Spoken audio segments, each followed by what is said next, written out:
이제 시간이 좀 많이 흘렀는데요. 우리 한 2시 한 40분 정도까지 진행이 될 것 같아요. 지금 동합 토의를 진행해 보도록 하겠습니다. 네, 화면 켜주실 분들은 켜주셔도 되고요. 오른쪽에 채팅방에 글 남겨주시면 됩니다. 우리가 사전에 구글 링크를 통해서 사전 질문들을 많이 받았고요. 무려 75명의 학부모님들이 질의응답을 요구하셨고, 그 내용을 좀 정리해서 발제에도 넣기도 하고, 지금 토의 내용에다가 이렇게 질문으로 정리도 해 보았습니다. 어, 제가 질의를 하면은 이제 선생님들이 정윤 선생님과 정일 선생님께서 이렇게 말씀을 해주시면 됩니다. 오늘 종합토의에서 유치원에서부터 또 초등학교 1, 2학년에 이어지는 이런 시기가 좀 많이 겹치는 것 같은데요. 그래서 더욱더 중요한 토의가 될 수 있을 것 같습니다. 정영숙 파주시 육아종합지원센터장님, 오랜 기간 어린이집 원장님으로 계셨잖아요.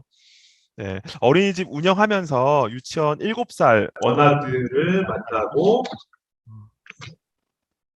준비도 많이 해보셨을 것 같아요. 유치원에서 바라볼 때 초등학교 들어가는 시기에 가장 중요하게 바라보는 요 시기에 아이들의 특징이나 이런 것들이 있을까요? 그리고 뭐 7살 때하고 좀 다르게 초등학교 생활에서 도와주면 어떤 것을 좀 도와주면 좀 잘할 수 있을까? 그런 얘기 한번 나눠볼까요? 두 가지 질문을 해주신 것 같은데요. 첫 번째는 지금 우리 1학년들은 7세와 사실은 별로 많이, 오히려 7세에 가까운 아이들이 지금 초등학교 1학년인 것 같아요. 그래서 저희들이 사실은 현장에 있으면서 초등학교 1학년 담임 선생님은 유아교육을 전공하신 분이 하셨으면 좋겠다. 저희들은 그렇게 얘기도 하거든요. 그만큼 이제, 아이들이 어린이집이나 유치원 또 부모님이 곁을 떠나서 학교에서의 처음 생활이 아마 굉장히 미숙하고 힘들 것 같습니다. 그래서 지금 7세, 초등학교 1학년이지만 뭐 7세랑 별 다를 상황이 아니기 때문에 이들의 특징을 조금 우리 부모님들 알고 계시면은 좀 도움이 되지 않을까 해서 먼저 특징부터 말씀을 드릴게요. 7세들의 특징은요, 이제 벌써 신체 발달 특징을 먼저 보면요. 남자, 여자 골격이 생기기 시작해요. 우리 1학년들도 마찬가지겠죠. 그래서 팔다리가 좀 길어져가지고 좀 복잡한 활동이나 이런 것들이 가능하고요. 대근육이 발달해서 닭싸움이나 뭐 줄넘기 이런 것도 가능합니다. 그리고 소근육이 발달해서 아까 젓가락, 학교에서는 젓가락질 한다고 말씀하셨는데요. 젓가락질 사용도 가능해지게 됩니다. 그리고 치아가 빠지는 시기라 아이들이 얼굴형도 바뀌기도 합니다. 이런 신체적인 발달적인 특징이 있고요. 언어 발달은 언어 발달은 인과관계 개념이 많이 생겨요. 엄마 왜 그랬어? 이렇게 물어보는 아이들이 많이 생기잖아요. 그래서 핑계나 자기 합리화를 할 수 있는 나이예요. 그리고 자기 의견을 제법 조리 있게 말을 하기도 해요. 그래서 상호작용이 활발해짐에 따라서 친구 사이에 친구 관계나 또래가 또 형성되기도 하고요.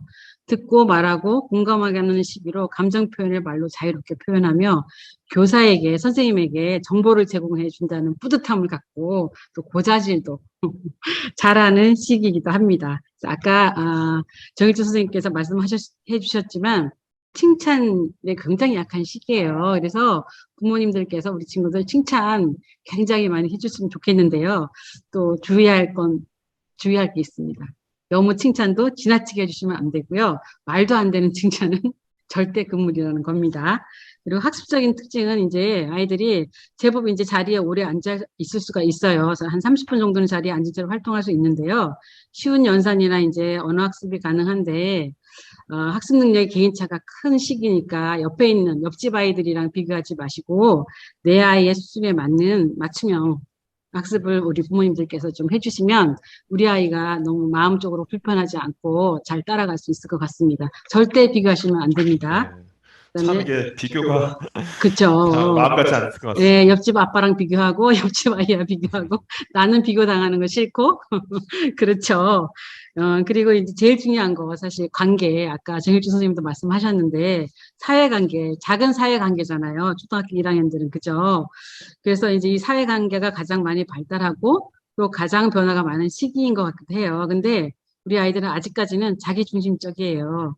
그래서 자기 위주로 생각하고 행동하는 시기라서 자기가 유리한 부분만 엄마한테 말씀을 드려요. 그래서 사실 학교에서 일어나는 일들도 우리 아이가 거짓말 절대 안 해요. 우리 아이가 그렇게 말할 리가 없어요. 이렇게 말씀하시지만 유치원 때부터도 집에 가면 내가 잘못한 건 쏙 빼놓고 친구들이 잘못한 거, 선생님이 나한테 섭섭하게 한 거, 이런 것만 가서 엄마한테 말하는 그 시기입니다. 지금이. 그래서 나도 중요하지만 남도 중요하다는 생각을 할 수 있도록 해주시면 친구 관계에 좀 도움이 될 것 같습니다. 네. 그래서 규칙과 기술을 익힐 수 있고 또 서로 협동도 할 수 있는 시기이기 때문에 팀별 미션을 주면 최고조가 되는 시기에 우리 아이들이. 그래서 아까 선생님이 수업하시는 거 보니까 너무 재밌겠다. 아이들이 좋아하겠다. 이런 생각을 했습니다. 그리고 눈치가 발달해가지고 친구의 감정, 선생님의 감정을 알 수도 있어요. 근데 이제 요 시기는 남자끼리, 여자끼리 노는 경우가 많아서 그 왕따가 생길 수도 있어요. 그래서 여자친구들끼리 그게 좀 심한 것 같아요. 3, 4, 5 모여가지고 어쩌고 맨날 이렇게, 그리고 자기네들이 조금 마음에 안 드는 친구는 이렇게 왕따시키고 이런 예가 많이 있어요. 이런 부분들은 부모님들께서 조금 개입하셔가지고 감정을 서로 공감할 수 있는 능력을 우리 아이들이 길러주시면 공감 잘하는 아이들이 공부도 잘한다고 합니다. 그 친구들은 얼마나 슬플까. 왕따 당한 친구는 또 나도 왕따가 될 수도 있는 거잖아요. 그죠?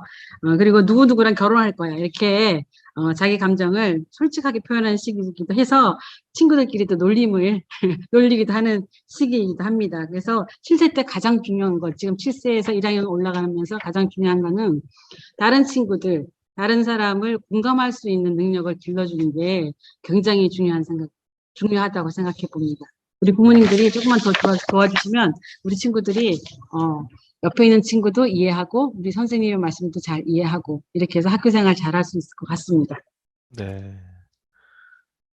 신체 발달과 언어 발달이 급속도로 이렇게 이루어지는 과정이다 보니까 또 부모와 자녀 간의 소통도 매우 중요하다는 생각을 해보게 되네요. 지금까지 교우 관계에 대한 질문이 한 11개 이상 지금 나왔거든요. 그래서 그런 질문들을 몇 가지를 함께 공유하도록 하겠습니다. 이렇게 말씀하시고 싶은 선생님 말씀해 주시면 됩니다. 교우 관계에 문제가 생겼을 때 부모가 개입을 해야 할까요? 라는 질문입니다. 네.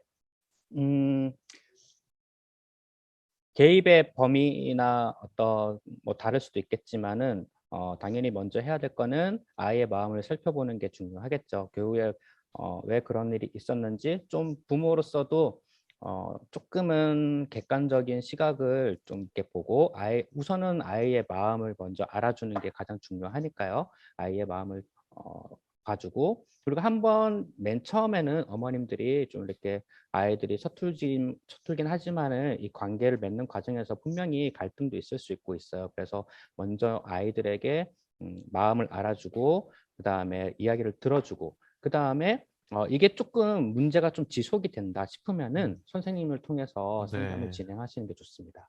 네. 네. 학교 생활에서 친구하고 갈등이 벌어지면 네, 현명하게 해결할 수 있는 방법이 있을까요? 네. 뭐 이렇게 교실에서 있다 보면 학교에서 일어나는 일은 선생님도 인지를 하게 됩니다. 그렇다면 이제 선생님도 교육적인 방법으로 먼저 대화를 하게 돼요. 그리고 만약에 이 친구 교우 관계에서 문제가 있는 친구, 또 마음이 아픈 친구가 있다면 선생님도 마찬가지로 먼저 이야기를 들어주고 원인을 파악을 하게 됩니다. 그래서 그 원인이 무엇인지 알게 되고, 친구와 친구와의 그 관계 대화가 필요하다면 또 선생님이 거기에서 중재 역할을 하기도 네. 하고, 좀 이렇게 상대방의 입장에서 생각해 볼 수 있게끔 하기도 하고, 때로는 좀 이게 문제가 심각하다 할 때는 또 따로 분리를 해서 따로따로 이렇게 상담을 진행하는 경우도 있고, 아이의 특성이나 또는 그 상황에 맞춰 가지고 그때그때 대응을 하고 있어요. 네네. 감사합니다. 아무래도 그 관계와 그 소통이 가장 중요할 것 같네요. 긍정적이고 건강한 교우 관계를 형성하기 위해서 참 많은 노력이 많이 필요한데, 우리 가정들은 대부분 이제 맞벌이 가정이 굉장히 많습니다. 이런 과정에서 어떤 지도 방법이 좀 있을 수 있을까요? 네, 정현 선생님. 제가 말씀드려볼까요? 사실 맞벌이 가정도 이렇게 일반 가정과 다를 것은 없다고 생각합니다, 저는. 근데 다만 아이랑 함께 할 수 있는 시간이 짧다는 차이일 것 같아요. 그래서 중요한 것은 엄마가 맞벌이라는 이유로 아이에게 죄책감을 가지지 말아야 한다는 겁니다. 맞벌이의 엄마 생각, 맞벌이하는 엄마의 그런 생각이 아이한테 미치는 영향이 굉장히 크다고 해요. 늘 미안하고, 아, 나 그만둘까? 힘들어 죽겠는데.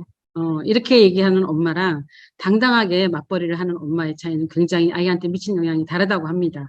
그래서 이렇게 일하는 당당한 엄마의 모습에서 특히 여자 친구들은 독립심도 강해지고 자존감도 높아진다고 합니다. 그래서 오랜 시간 아이와 함께 있다고 다 좋은 부모의 역할을 하는 건 아닙니다. 저도 그런 경험이 있습니다. 어린이집 운영할 때 저희 아이가 항상 제 옆에 있었는데 사실 아이의 마음을 읽어주는 시간은 별로 없더라고요.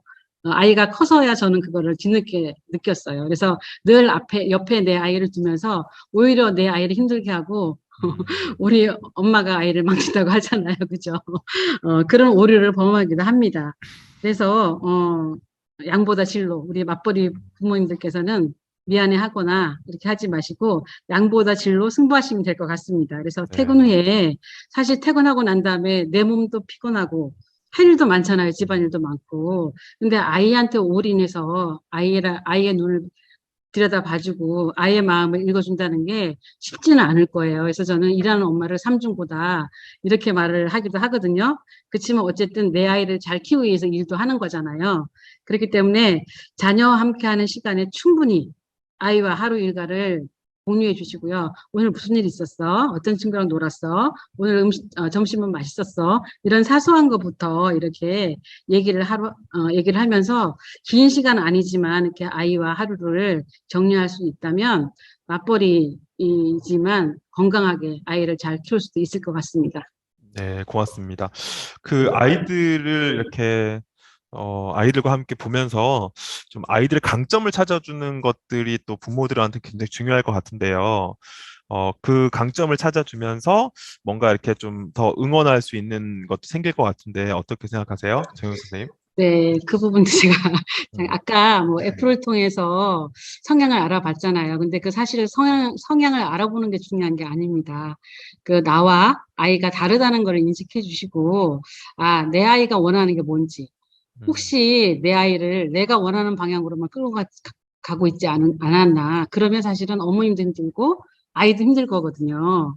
그래서 지금 현재는 지금보다 더 빠르고 우리 아이들은 예측할 수 없는 미래를 살아갈 아이들이기 때문에 부모님들께서 도대체 과연 내 아이를 위해서 무엇을 해주시는 것이 가장 현명하실까 저는 이런 생각을 좀 해봤습니다. 네. 그래서 공부를 잘하는 아이가 행복할까요?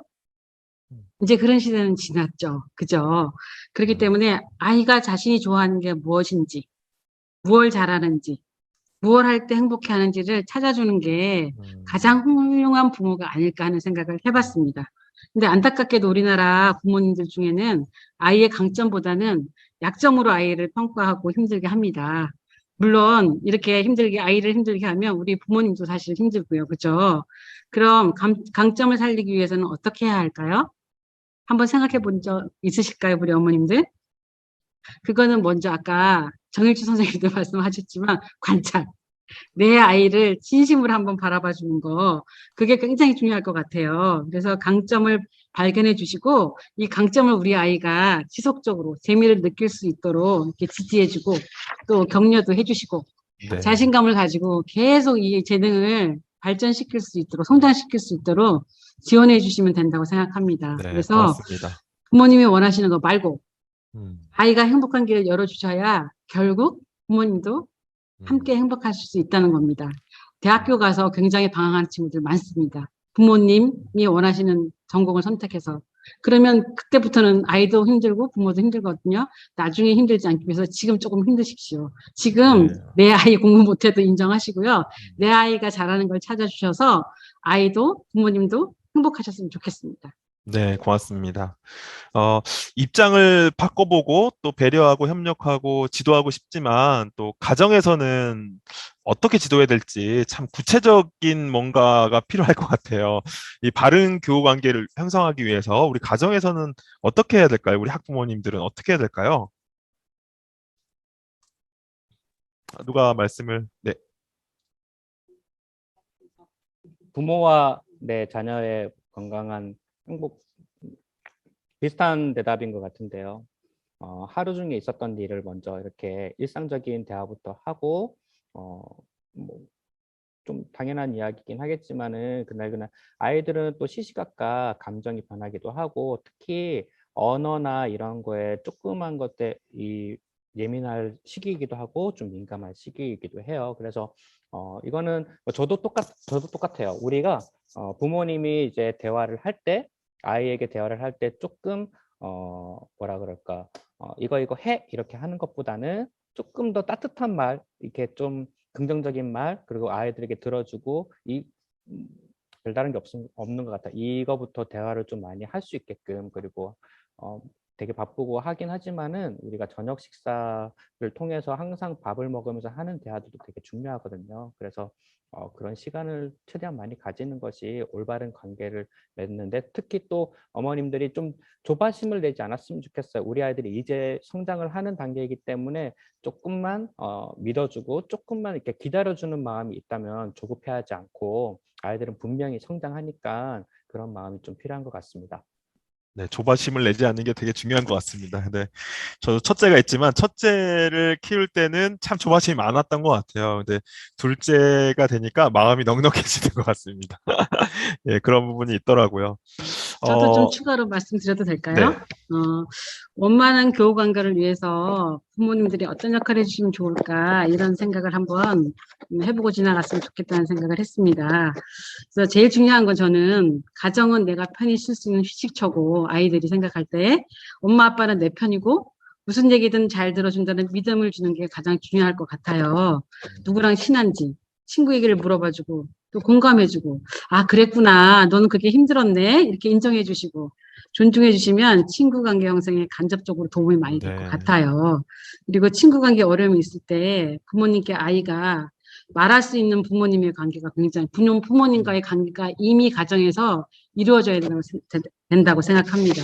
그거를 네, 먼저 해주시면 우리가 맞습니다. 친구들 네, 부모와 관계가 좋은 아이들은 친구와도 관계가 좋을 겁니다. 그렇죠. 네네. 그래서 맞습니다. 그 점을 부모님들께서 한번 생각해 주시면 우리 아이한테 음. 많이 도움이 되지 않을까 합니다. 학교 폭력 같은 경우에도 미리 그런 징조라고 할까요? 이렇게 미리 알 수 있는 과정들이 있는데 이렇게 부모와 이렇게 소통이 좀 단절되어 있는 경우에는 그런 걸 미리 인식하기가 좀 어려운 부분들도 많이 생기는 것 같더라고요. 다음은 코로나와 관련된 질문들이 참 많았습니다. 코로나가 되면서 갈등에 대한 이런 해결 방안, 갈등이 더 많이 생기지 않을까라는 걱정도 많이 되게 되는데요.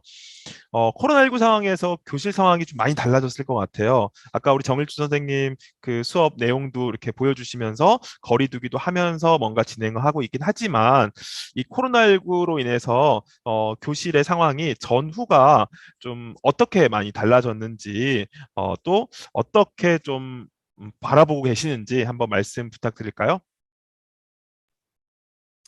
코로나 상황이 분명히 교실 속 풍경을 좀 바꾸긴 했습니다. 우선은 접촉을 최대한 줄이기 위해서 뭐 좌석 배치부터 우선 다 떨어져 앉아 있고 특히 옛날에는 같이 모둠 활동이라고 해가지고 다 같이 옹기종기 모여가지고 활동 작품 같이 만들기도 하지만 조금 요즘에는 그런 게 힘들어진 게 사실이죠. 그래도 여전히 아이들이 먼저 연결에 대한 욕구나 관계를 맺는 욕구가 되게 강합니다. 아이러니하게도 작년에 저도 1학년을 하면서 아이들은 서로 이렇게 친해지길 원하고 서로 이제 가까이 가서 좀 이렇게 함께 하고 싶은데 교사인 제가 자 가까이 가면 안 돼. 아이러니하게 제가 그런 관계 맺는 거를 끊는 듯한 발언에서 저도 참 고민이 많이 했어요. 근데 그럼에도 불구하고 우리는 어떻게 하냐면은 비접촉이지만 함께 할 수 있는 프로그램들을 계속 고민을 하고 있어요. 결국에는 교육과정으로 녹이기 위해서 선생님들이 노력을 하고 있고 어떻게 하면 같이 배울까? 어떻게 하면은 좀 협력적인 활동을 할 수 있을까? 그래서 모든 활동을 하더라도 신체적으로는 조금 떨어져 있긴 하지만 아까처럼 조금 떨어져 있더라도 대화를 할 때 모둠 협력 활동 그런 것들을 하고 또 놀이도 조금 이제 비접촉 형식이긴 하지만 아이들은 되게 뭐 네, 가위바위보라든지 뭐 눈치 게임 네, 뭐 네. 이런 것들을 통해서도 되게 즐거워하거든요. 네, 그런 프로그램들 계속 음. 노력을 하고 있습니다. 네, 정말 선생님들 많이 노력하여 주신 것 같습니다.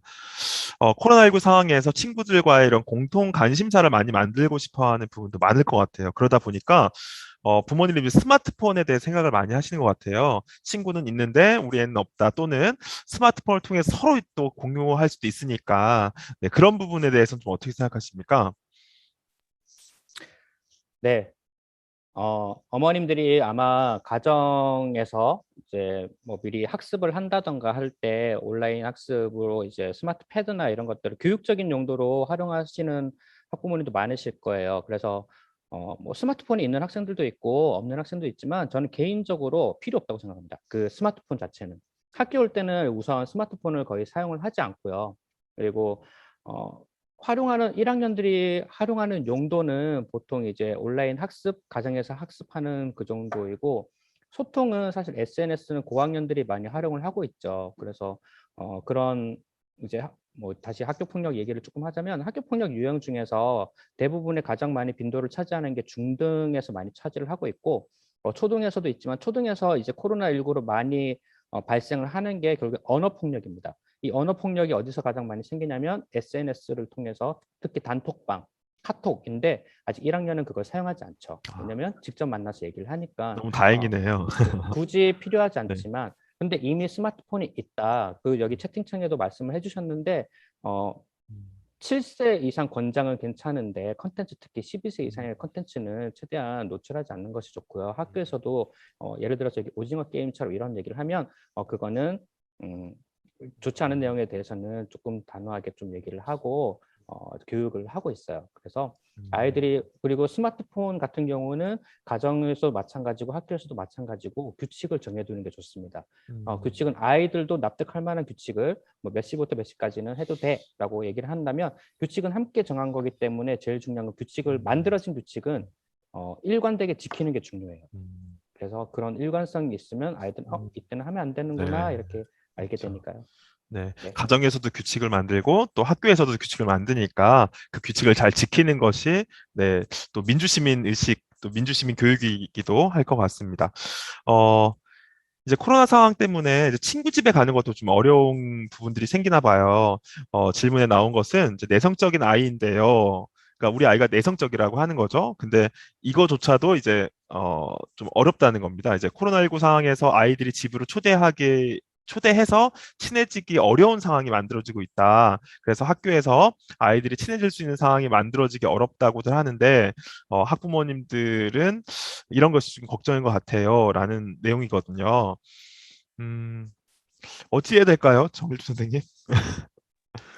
음. 내성적인 친구들 내성적인 말씀을 네. 친구인데, 음, 친구를 집에 초대해서 서로 좀 친하게 관계도 만들어보고 이러고 싶었던 거예요, 어머님은. 근데 학교에서는 거리두기 해야 돼, 뭐, 이런 얘기를 많이 하니까, 참, 어떻게 내성적인 네. 아이를 어떻게 친하게 해야 될까? 음, 학교에서 하는 방법은 뭘 하냐면 인사하기를 먼저 해요. 음, 인사가 첫 출발이 인사인 것 같아요. 조금 내성적인 친구들은 먼저 인사를 하는 게 부끄럽거든요. 그래서 어떻게 하냐면 놀이를 통해서 우리가 인사하기 놀이, 뭐 시장에 가면 놀이, 뭐 시장에 가면 이런 것처럼 조금 친구들에 대해서 먼저 가서 인사를 하게끔 좀 격려를 해주기도 하고 용기를 좀 북돋아 줄 수 있게끔 조금 내성적인 친구들은 말할 기회를 좀 먼저 이렇게 주고 있어요. 조금이긴 하지만 물론 말을 잘 못해도 조금이라도 하나씩 하나씩 연습을 하고 노력을 하게끔 저희도 하고 있죠. 그래서 그걸 통해서 조금 성취감을 느끼게끔 또 지지를 해주고 칭찬을 해주면은 조금씩 네. 늘어나더라고요. 인사가 첫 시작이겠네요. 네. 어, 다음은 이거 좀 안타깝습니다. 네. 집에서 이제 엄마 아빠랑 아이가 만나는 시간이 별로 없으니까 저녁 때 이제 대화를 많이 나눴나 봐요. 그런데 이제 학교에서 이제 2학년이겠죠? 이제 학교에서 선생님이 식사 시간에 말을 하면 안 돼라고 얘기를 해서 집에서 저녁을 먹다가 학교에서 밥 먹을 땐 말하지 않는 거야라고 얘기했다는 거예요. 그래서 매우 당황스러웠다. 그리고 가슴이 아팠다. 이런 질문입니다. 음, 네, 급식을 먹을 때 이야기하지 못하도록 하고 있습니다. 안타까운 상황이죠. 되게 안타까운데 어쩔 수 없는 상황이지만 그래도 집에서는 대화를 해야죠. 밥 먹을 때 가장 대화를 하기 좋은 시간인데 그거는 이렇게 안내를 해서 식사 시간이 즐거운 시간이 되어야 하는 거죠. 요 학교에서도 지금은 얘기를 하고 있어요. 급식 시간에 이야기를 하지 않는 게 좋아. 왜냐하면 이제 코로나19 때문에 그런 거니까 충분히 아이들도 이해하게끔 얘기를 하고 있고요.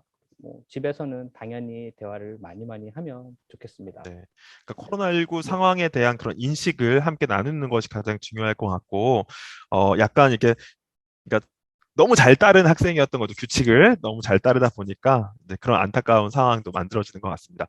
다음은 적응에 대한 내용인데요. 아이가 학교에 적응을 잘하기 위해서는 어떤 방법이 필요한가 이런 고민들을 많이 하시는 것 같아요. 아까 발제할 때도 이제 이야기들이 좀 나온 것 같아요. 나온 것 같은데 학교에서 생활을 잘한다는 것, 적응을 잘한다는 것은 무엇일까요? 또 어떤 것을 말하는 건지 한번 정의 또는 뭐 그런 상황 이런 것들을 좀 말씀해 주시겠어요? 학교 생활 전반에 대한 적응이라면 먼저 음, 유치원과 확실하게 달라진 거는 학교라는 어떤 공간이 좀 낯설기도 할 거고 또 정해진 시간이라는 것도 시공간이 일단 조금 낯설기도 할 텐데 학교에서 정해진 그런 일과 시간이라든지 또 학교 공간이라는 곳에서 지켜야 할 규칙이라든지 이런 것들을 지키는 게 먼저 적응이지 않을까 싶어요. 물론 학습도 이제 거기에 포함이 될 테지만 어, 수업 시간도 우선 초등학교는 40분이라는 시간이 정해져 있죠. 물론 아이들은 집중할 수 있는 시간이 10분에서 15분입니다. 그래서 뭐 40분 수업을 하더라도 같은 활동을 그렇게 하진 않죠. 대신에 이제 이렇게 앉아서 뭔가를 글씨를 쓰고 연습을 하고 조금 진득하게 앉아 있는 게 어쩌면 어려울 수도 있어요. 근데 학부모님들께서도 그렇게 얘기를 좀 해주셨으면 좋은 게 이게 배움의 과정이 물론 즐거워야 하는 것이지만 때로는 학습이 배우고 익히는 거죠. 그래서 익히는 과정이 때로는 아이들에게 힘이 들 수도 있어요. 근데 그런 과정을 이겨낼 수 있도록 좀 격려를 해주는 게 필요하지 않나 저는 생각이 들어요. 그래서 앉아서 조금 힘들지만 연습을 하고 그 네. 과정에서 좀 인내심이나 꾸준함이나 이런 것들도 이제 네. 성장을 하는 거니까 네, 네. 이 그렇습니다. 관계를 잘 만들어가기 위한 그런 규칙, 그런 약속이라고 생각하면 더 이해가 쉬울 것 같네요. 아이에게 긍정적이고 적극적인 학교 생활을 하기 위해서 가족 구성원들이 할 수 있는 팁이 있을까요? 라고 하는 질문입니다. 네.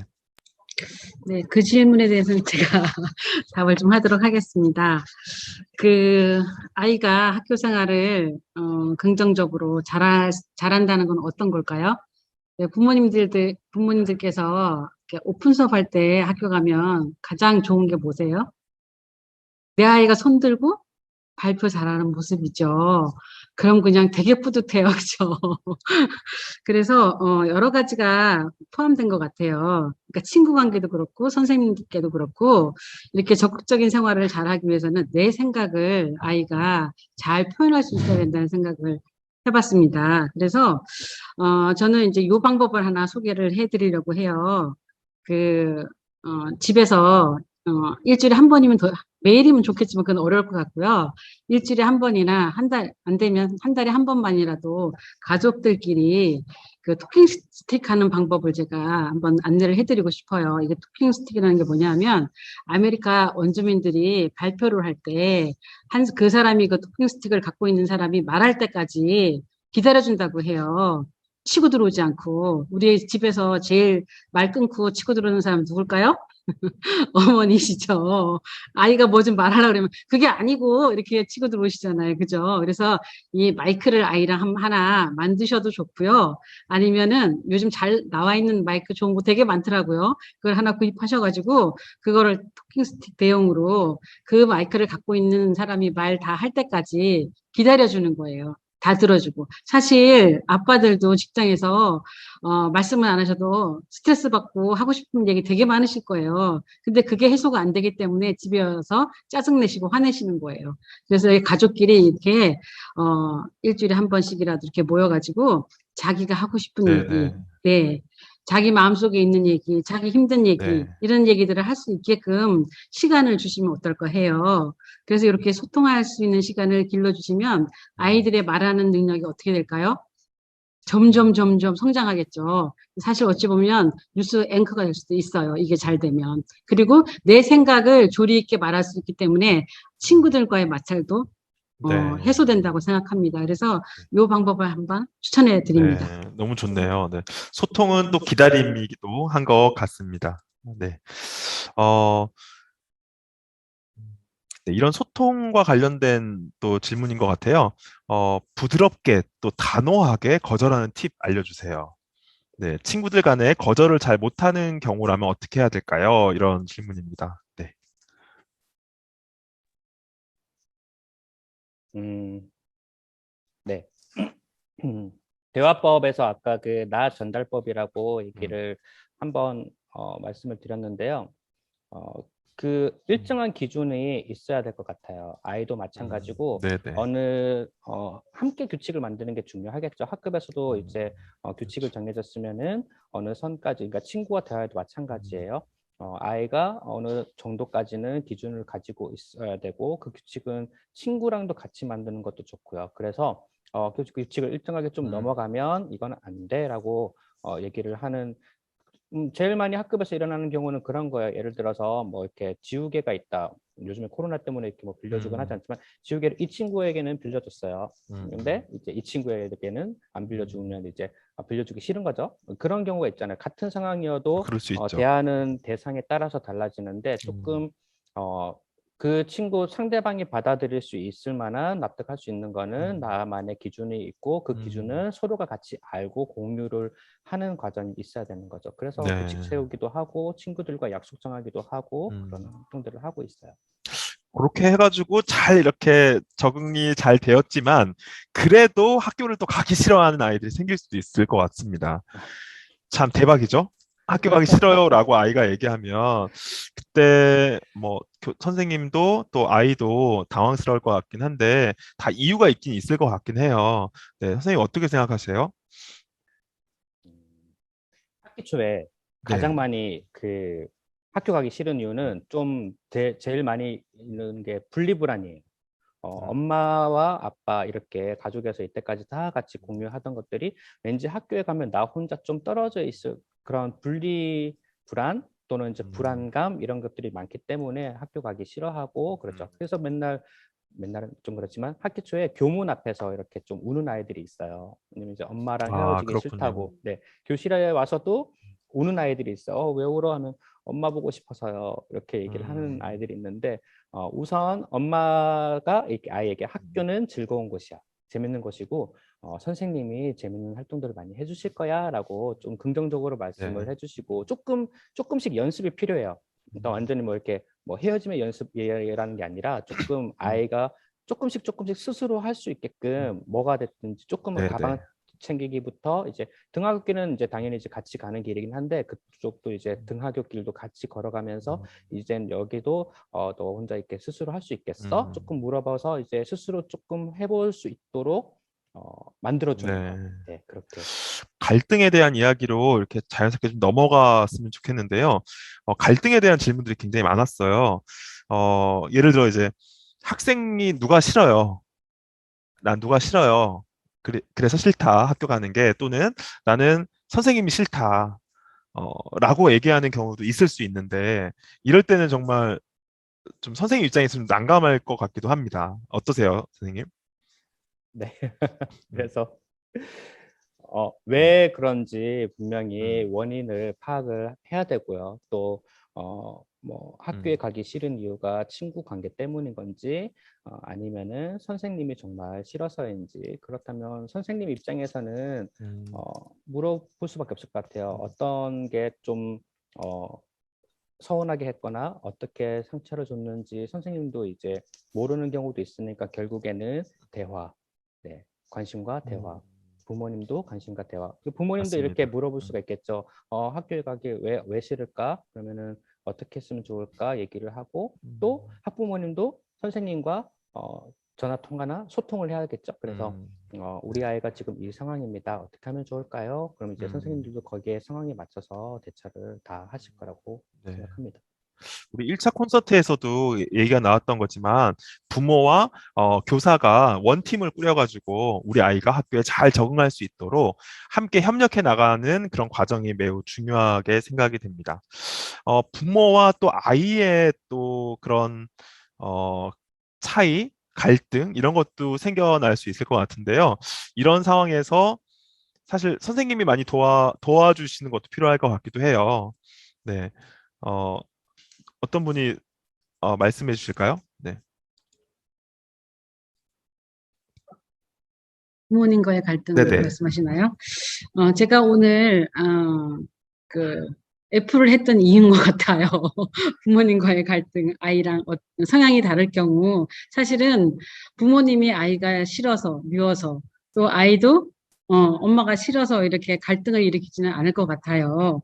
근데 그거는 서로 성향이 다르기 때문에 그래요. 그래서 아까 제가 성향을 알려드린 이유는 성향이 다른 아까 별은 세모를 이해할 수가 없어요. 또 그 네모는 동그라미를 이해할 수가 없고요. 그런 상황들이 항상 우리 주변에 있기 때문에 갈등을 빚는 것 같아요. 그래서 내 아이는 사과나무인데 우리 어머님들이 보시기에 내 아이는 원래 사과나무인데 우리 부모님께서는 내 아이한테 배도 열리고 바나나도 열리고 또 딸기까지 열리라고 이렇게 우리 아이한테 주문을 하시는 거예요. 그런 경우가 굉장히 많거든요. 그렇게 되면 어떻게 될까요? 서로 힘든 거죠. 내 아이 성향은 그게 아닌데 다른 걸 자꾸 요구하니까 얼마나 아이가 힘들겠어요. 그리고 부모님은 나의 기대치에 아이가 못 미치니까 너무 힘드신 거고요. 근데 옛말에 네. 자식 이기는 부모 없다고 했습니다. 그 이유는 뭘까요? 부모님이 자녀에게 맞춰줘야 한다는 거죠. 아직은 우리 아이들이 어리기 때문에. 그래서 내가 원하는 것이 아니라 내 아이가 원하는 것을 해줘야 한다는 거예요. 음, 그래서, 속에서는 부글부글 끓지만, 음, 내 아이가 지금 뭘 원할까? 이거를 우리 부모님들께서 항상 염두에 두셨으면 좋겠고요. 네. 그리고 아까도 말했듯이 내 아이가 어떤 성향의 아이인지 먼저 살펴봐 주시고 나와 네. 다름을 인정해 주셔야지만 이 갈등은 해결이 될 것 같습니다. 네, 고맙습니다. 어, 또 이런 얘기도 있네요. 네, 저학년에서 자주 생길 수 있는 갈등이 어떤 것이 있을까? 그러니까 부모님들이 아직은 아이를 처음 보내고 무슨 갈등이 생길지 좀 가늠이 안 되는 부분도 계신 것 같아요. 네. 정일조 선생님 어때요? 네. 음, 어떻습니까? 네. 갈등, 주로 많이 생기는 갈등 어떤 것이 네, 있는지. 지금 음, 센터장님께서도 말씀을 음, 하셨는데 아이들마다 음, 성격이나 성향이나 음, 기질이나 다 다르죠. 음, 다르기 때문에 갈등이 일어나는 거고 그 갈등은 음, 당연히 나와 다름에서 나오는 것이죠. 음, 저희가 이제 음, 방금 저도 이제 작년에 책 제목은 기억이 안 나지만은 이제 수학과 관련해서 이야기 책을 하나 읽어준 게 음, 있어요. 그 이야기 책에 딱 나오는 게 그 세모랑 음, 네모랑 동그라미가 나오는데 음, 세모와 네모는 굴러갈 수가 없어요. 근데 동그라미는 잘 굴러가요. 근데 음, 동그라미는 또 굴러는 한 번 굴러가지만 멈출 수가 없어요. 이 세모와 네모와 동그라미가 나중에는 합쳐져 가지고 음, 입체도형이 됩니다. 이게 이제 수학 관련인데 입체도형이 음, 되면은 같이 협력을 해서 굴러갈 수도 있고 멈출 수도 있고 든든한 기둥이 음, 되기도 하고 결국에는 공동체성을 이렇게 교육적으로 풀어나가는 거죠. 아이들은 서로 음, 다름을 서로 인정해 가는 과정이 처음에는 그게 어렵기도 하지만은 결국에는 대화 음, 그리고 이런 협력적인 교육 활동 이런 음, 것들을 통해서 하나씩 음. 하나씩 극복해 나가는 거라고 생각을 합니다. 네, 맞습니다. 그럴 것 같네요. 어, 그럼에도 불구하고 이제 친구 사이에서 그런 이제 괴롭힘이 있을 경우에 그런 대처 방법을 알고 싶습니다라고 했는데요. 네, 어떠실까요? 네, 친구들과 이제 싸우죠. 많이 싸우기도 음, 하고 또 화해도 금방 하는데 가장 많은 게 아까도 말씀드렸지만은 음, 언어, 말 한마디에 상처를 받기도 하고 또 금방 또 풀어지기도 음, 해요. 그래서 어떻게 하냐면은 사과하는 방법에 대해서 조금 잘 음, 연습도 시키기도 하지만은 뭔가 친구들과의 갈등이 일어났을 때 음, 사실 요즘에는 사과를 하는 거에 대해서 되게 좀 음, 어려워하기도 하고 그러죠. 그래서 그쵸. 저 같은 경우는 이제 먼저 사과하는 방법, 용기 있게 사과하는 방법 이런 것들을 좀 많이 음, 아이들하고 활동을 하고 있어요. 그래서 음, 나 전달법에 내 마음을 표현하는 것도 네, 중요하고 근데 또 상대방이, 왜냐하면 상대방이 상처를 받았는지 안 받았는지 모르는 경우도 많아요. 그렇기 때문에 오해가 생기는 건데 결국에는 이제 대화를 통해서 나 전달법으로 이렇게 얘기를 했다면은 거기를 통해서 먼저 사과할 수 있는 방법을 이렇게 연습을 하는 거죠. 네. 아, 사과하는 방법. 네. 뭔가 인정하는 것부터 시작을 해야 할 것 같은데요. 이렇게 말씀을 쭉 듣다 보니까 세상 살아가는 뭔가 이치, 이런 것들을 다시 한번 생각해 보는 그런 시간인 것 같아요. 아이를 학교에 보내면서 이 부모도 어, 또 성장하는 그런 과정이 또 세상을 또 새롭게 알아가는 과정이 생기는 것 같기도 합니다. 다음은 네, 처벌에 대한 얘기인데요. 학교 폭력이 너무 심해졌습니다. 그래서 지금 심각한 상황에서 아이를 처벌하고 싶은 마음도 생길 수 있을 것 같은데요. 어떻습니까, 선생님? 음, 학교 처벌의 수위 궁금합니다. 이런 질문인데요. 음, 화면을 조금 보여드릴 텐데요. 이거는 그냥 알고만 계시면 될 것 같아요. 어, 사실 처벌이란 단어는 조금 어울리지 않는 것 같아요. 학교 폭력은 교육적인 해결을 해야 되는 것이고, 교육적인 입장으로 바라봐야 한다고 생각을 해요. 왜냐하면 이게 처벌이라는 것은 단순 그냥 그 문제를 그냥 해결하고 끝이거든요. 그게 아니라 아이들은 계속 성장하잖아요. 그리고 한 번 남은 상처는 평생 갈 수도 있는 거기 때문에 그 해결을 하고 난 다음에도 지속적으로 성장을 해야 되고 회복을 해야 되고 그런 과정이 중요한 거죠. 그래서 처벌이라는 것보다는 어떻게 하면 교육적으로 아이들의 성장을 위해서 교육적으로 해결을 할 수 있을까가 중요한 것 같아요. 물론 이렇게 학교 폭력에 사안 처리는 있습니다. 이런 사례들이 있어요. 예를 들어서 심각한 사례 같은 경우는 2주 이상의 어떤 진단서, 의사 진단서를 요구하는 그런 사태가 발생을 했다거나 아니면 지속적으로 뭔가 재산상의 피해라든지 신체 정서상의 피해라든지 이런 것들이 있다거나 이렇게 심각한 경우에는 학교 폭력으로 되긴 하지만 대부분의 입학한 초기부터는 이런 상황들이 거의 일어나지 않고 있어요. 왜냐하면 그렇게 일어나지 않기 위해서 많은 예방 교육 활동도 하고 있고 지속적으로 상담도 하고 있고 또래 관계를 위해서 선생님들도 정말 많이 노력을 하고 있기 때문에 이런 상황이 일어나지 않게끔 하는데 그럼에도 불구하고 일어난다면 이런 사안이 있고 뭐 학교 폭력으로 처리를 하는 경우도 있지만 우선 이렇게 공식적으로 학교 폭력이나 어떤 사안 처리로 넘어가게 되면 승자는 없고 모두가 다 상처만 남기게 된다는 거. 그래서 이렇게 가지 않는 게 가장 중요하고 어떻게 하면은 교육적으로 바라봐야 될까. 결국에는 그래서 관계 맺기라고 생각을 해요. 우리가 다 같이 서로가 다 연결되어 있고 서로가 다 영향을 주고받는다는 거 그거를 꼭 알고 있었으면 좋겠습니다. 네, 고맙습니다. 지금까지 참 많은 질문과 내용들이 사실 더 많이 남아 있는데요. 시간이 한정하는 부분도 있기도 하고, 또 오랜 기간 지금 또 진행한 부분이 있어서, 여기서 좀 맞춰야 되는 아쉬움이 좀 생겼습니다. 네, 진행을 하면서, 관계, 그리고 소통, 그리고 배려, 협력, 자, 이런 내용들이, 우리 이 삶에서 가장 중요한 가치라고 볼 수 있잖아요. 이런 가치를 다시 한번 이렇게 생각해 보는 그런 시간이 된 것 같아서 저도 굉장히 더 어, 가치 있는 시간이었다라는 생각이 드는데요. 지금 참여해주신 우리 선생님 두 분 마지막 소감 함께 나누면서 자리를 한번 정리해 보려고 합니다. 어떻게 두 분, 네, 소감 짧게 좀 정리해 주시기 바라고요. 앞으로 네, 이 강의 이후에 앞으로 월별로 우리마을 예술학교에서 강의를 진행해 보려고 합니다. 그래서 월별 강의를 신청해 주신 문자 신청해 주신 여러분들에게 매월 이렇게 문자로 이렇게 알려드리려고 하고요. 관심 있는 분들은 이렇게 줌으로 들어와서 함께 강의 또 교육에 대한 이야기들 지혜를 함께 모아갔으면 좋겠습니다. 자, 그럼 우리 네, 정영 선생님부터 소감 말씀 해주시겠어요? 네네. 그러게요. 장시간 동안 이렇게 함께 했는데요. 부모님들께서 굉장히 관심이 많으시다는 걸 느꼈고요. 또 선생님들께서 참 많은 준비를 학교에서 해주시는구나 이런 거를 느꼈습니다. 그래서 저는 오늘 이렇게 애플을 통한 우리 가족 유형 인식과 이해를 통해서 우리 가족의 성향과 다름을 살짝 조금 들여다봤는데요. 사실 학교에서 선생님과 아이들 사이에도 적용이 될 것 같습니다. 우리 선생님들께서는 학교에서 학교의 아이들에게 맞는 맞춤형 교육을 해주실 테니까요.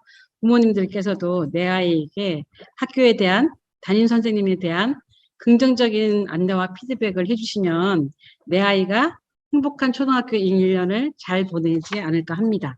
그래서 더불어 가정에서도 아이에게 부모님이 원하시는 걸 해주시면 부모님이 원하시는 걸 해주시면서 힘들어하시지 마시고 내 아이의 성향에 맞는 내 아이가 원하는 것이 무엇인지를 들여다봐주고 내 아이의 생각을 들어주고 또 함께 성장해가는 멋진 부모님이 되시기를 응원합니다. 우리 초등학교 1학년 부모님들 잘할 수 있습니다. 화이팅! 네, 고맙습니다. 네, 우리 다음은 정일주 선생님 부탁드립니다. 네, 한 아이를 기르기 위해선 온 마을이 필요하다고 하죠.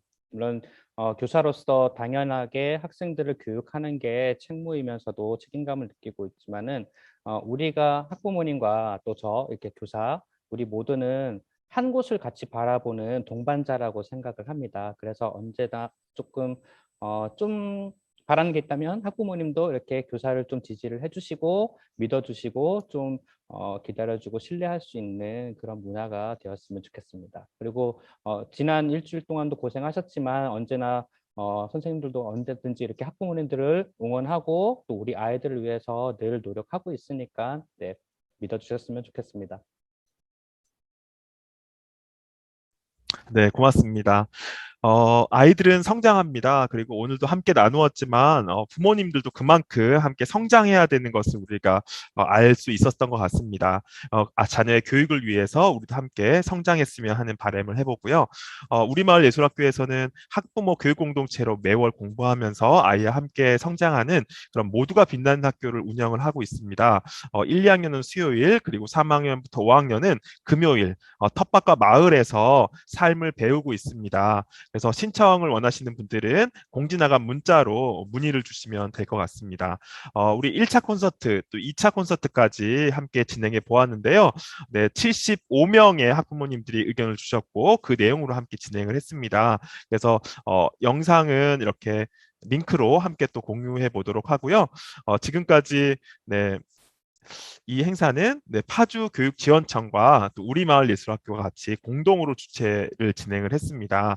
그리고 네, 이 기술적인 영상이 나가는 이런 기술적인 부분들은 네, 혁신교육팀의 네, 파주교육지원청 혁신교육팀의 길전혁 장학사님이 네, 도움을 주셨습니다. 마지막으로 한마디 좀 부탁드려요. 네, 한 말씀.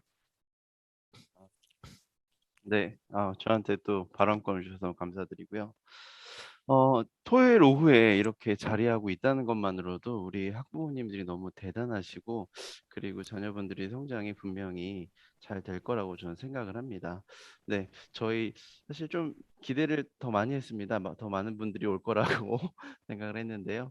이 씨앗을 저희가 잘 심어서 저희가 이 교화를 중심으로 그리고 파주를 중심으로 좀 앞서가는 그 교육 공동체가 됐으면 좋겠다는 생각이 들고요. 오늘 영상들은 저 파주 혁신교육지구 유튜브 채널에서도 다시 보기 할 수 있으니까요. 꼭 주변에 혹시 관심이 있는 분들 있으면 꼭 안내해 주시고, 또 뭐 우리마을 예술학교를 통해서 혹은 파주교육지원청을 통해서 혹시 학부모 교육 원하시는 거 있으면 언제든지 문의 주시면 저희가 같이 기획해서 제공해 드리겠습니다. 아무튼 우리 아이들의 그 새로운 출발을 저는 응원합니다. 감사합니다. 네, 고맙습니다. 네. 우리 너무 반갑고 네, 즐겁고 네, 자녀 교육에 대해서 지혜를 모을 수 있는 좋은 시간이었던 것 같습니다. 오늘 날씨도 정말 좋네요. 네, 함께 가족끼리 나가서 즐거운 시간 보내시고 다음 달에 또 만날 수 있었으면 좋겠습니다. 네, 그러면 우리 헤어질까요? 네, 반갑습니다. 네, 즐거운 주말 되세요.